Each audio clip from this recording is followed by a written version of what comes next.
मैं तो कहता हूँ भैया करके दिखा दें, एक बार चुनाव का बहिष्कार ये लोग करके दिखा दें अगर हिम्मत हो। भाई ये तो वो राजनीतिक दल हैं जिनमें अकेले चुनाव लड़ने तक की हिम्मत नहीं है, बहिष्कार तो क्या करेंगे। राष्ट्रीय जनता दल, बिहार की पुरानी पार्टी जो 15 साल तक सत्ता में रही, आज हिम्मत नहीं है इन लोग की अकेले चुनाव लड़ने की।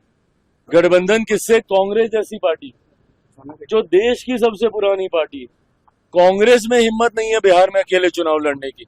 भैया चिराग पासवान में इतनी हिम्मत तो थी ना कि 2020 में मैंने अकेले चुनाव लड़ने का दम दिखाया, वो भी तब जब मेरे नेता का निधन उस वक्त हुआ था, जब पहले चरण का नामांकन चल रहा था। है हिम्मत तो लड़के दिखाया अकेले। तो जो अकेले चुनाव नहीं लड़ सकता वो चुनाव का बहिष्कार क्या करेगा। ये सिर्फ धमकी देने का ये लोग कार्य कर रहे हैं। और किस बात को लेकर? आदत हो गई है विपक्ष की डराने की, लोगों डरा कर वोट हासिल करने की। लोकसभा के वक्त भी ऐसे ही डराने का काम किया था। क्या कहा था बार बार लोकसभा में कि भैया मोदी की सरकार फिर से आ गई तो आरक्षण समाप्त हो जाएगा, लोकतंत्र की हत्या हो जाएगी, संविधान समाप्त कर दिया जाएगा। आज बताइए 1 साल से ऊपर हो गया हम लोग की सरकार आए हुए, कहाँ का संविधान खत्म हुआ, किसका आरक्षण छीन लिया गया, या कौन से लोकतंत्र की हत्या हो गई। एसआर को लेके जो भ्रम फैलाया जा रहा है, यही भ्रम सीए को लेके भी फैलाया गया था। सोचिए, एक नागरिकता देने वाले कानून को इन्होंने नागरिकता छीनने वाला कानून बताकर देश के अल्पसंख्यक समाज को डराने का काम किया था।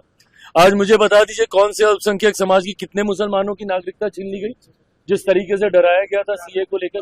वैसे ही एसआर को लेकर पहले तो इन एंटीसिपेशन, अरे भैया इतनी जानकारी है आपके पास इतनी जानकारी है तो दे दीजिए ना सबूत। एक सबूत इन लोगों ने नहीं दिया। अगर इतनी जानकारी है कांग्रेस के पास, राहुल जी के पास, राजद के पास, तो दिखाए ना कि भैया कौन सा सही आदमी था जिसका इन लोगों ने कैंसिल कर दिया हो या जिसका नाम वोटर लिस्ट से हटा दिया हो।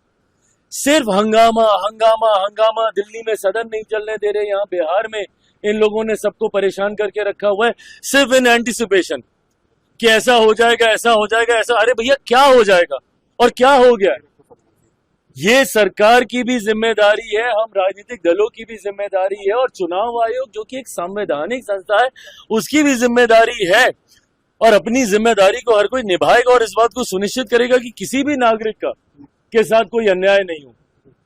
But at the same time कोई भी घुसपैठिया हमारे देश के सबसे बड़े अधिकारों में से एक मताधिकार का दुरुपयोग कर ले, ये भी हम लोग नहीं होने देंगे।